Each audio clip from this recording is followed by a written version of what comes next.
Okay, we have LaNorris. He has questions ready to go. We're going to start here on the right in the second row. Hey, LaNorris.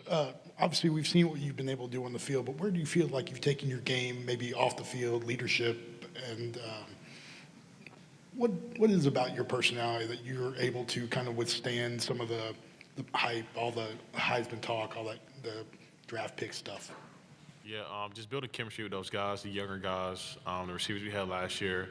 Just make sure we all good, offensive line as well. We didn't have a lot of time.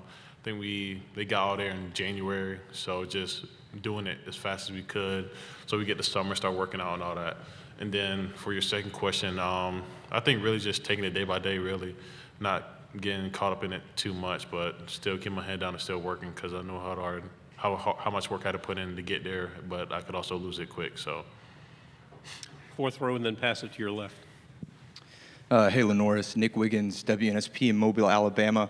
In the new NIL era, players are moving teams every offseason. It feels like a story came out where your dad made some comments about how you were potentially trying to be lured to other schools, but you want to stay in South Carolina because of how it's a great situation. I just want to know, what did lead you to wanting to stay in South Carolina and not go somewhere else like a lot of other players do?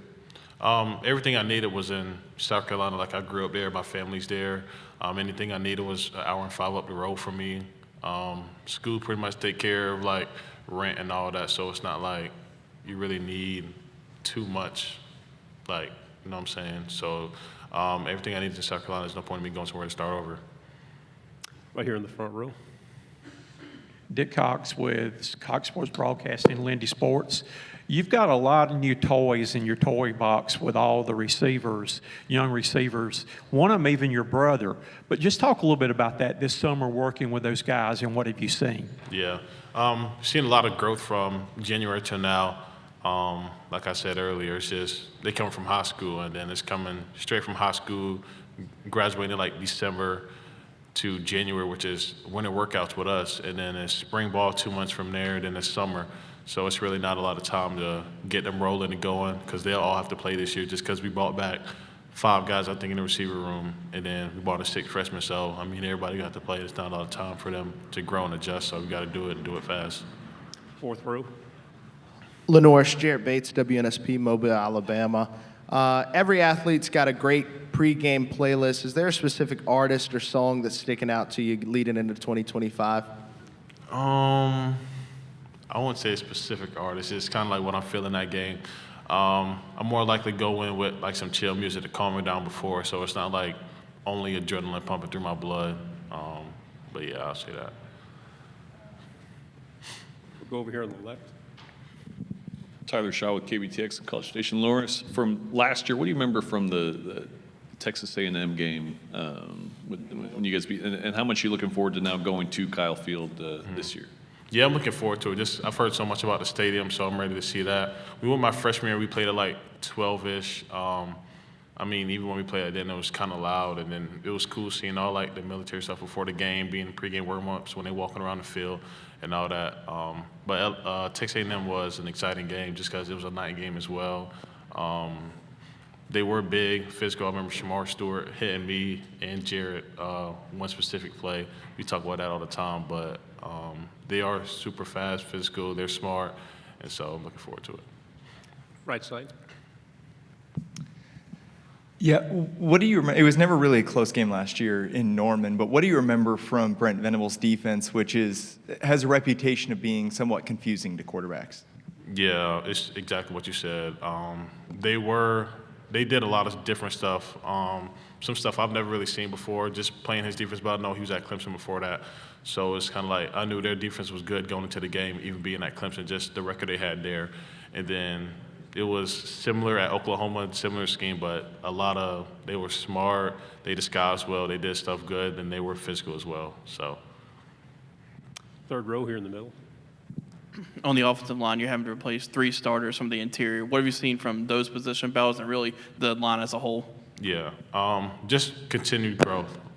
They were super consistent. They were on campus all the time, working out together, building chemistry in the weight room, getting their body where they need to. More lean and muscle rather than like fat. So they're all moving well, they're smart, and work together and we're in constant communication. Right side, back row. LaNorris, you mentioned being excited about playing at Kyle Field, but you guys played at an electric stadium yourself at Williams-Brice. What makes that atmosphere so tough and so unique from other atmospheres in college football? I think it's just our fans. They play like a significant role. Just when teams are on offense, they're super loud, chaotic, and then they're staying in it like pretty much the whole game. It's not like it's high or it's low. It's kind of like no matter what, they're always loud and then into the game. So. Front row here. Hey, LaNorris, Rick Henry, WIS-TV, Columbia. How excited are you to be playing with your brother again? And when you were growing up as kids playing in the backyard, were you always playing the role of the quarterback throwing a winning touchdown, or did he want to be the quarterback? Yeah, it's super excited to play with him because we played, I think the last time we played together was my senior year, which was 3 years ago or so. And yeah, like you said, I was always the quarterback. He played pretty much everywhere. And Rick Lee, he played running back, played receiver, he played DB. And I think once he played that up until last year, senior in high school. I think he's fully receiver now, but that's all we used to do, just throw deep, he would run and catch it. So. Final question right here.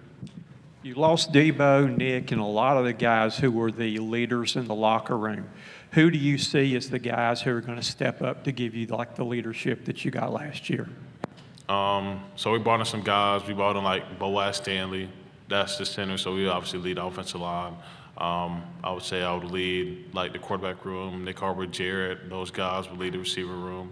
DQ is here for the DBs. Nick Barrett, defensive line, and they brought in Sean Murphy from Florida State and Justin from Germany. We call him Jo. So those guys would probably be leading that. So I guess it's just like one big leadership community, whatever you call it. Brady Hunts for tight end, those guys. So LaNorris, thank you very much. appreciate y'all.